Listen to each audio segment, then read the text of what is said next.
পুরুষ হয়ে জন্ম নেওয়াটাই আমার আজন্মের পাপ ছিল। তবে এই দেশে আমার মতো পাপীর সংখ্যা হাজারে হাজারে, লাখে লাখে। এরা সবাই মানব সন্তান হয়ে জন্মাইছে ঠিকই, কেউ পুরুষ হয়ে উঠতে পারে নাই।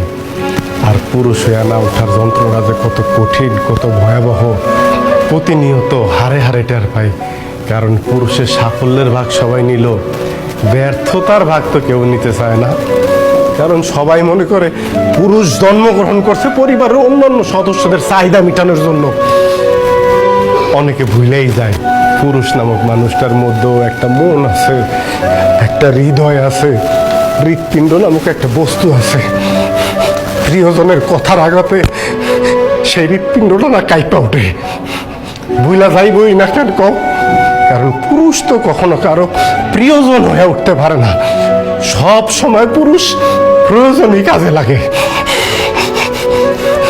জানো সোনিয়া, পুরুষ মানুষ সবসময় চোখ দিয়ে কান্না করে না,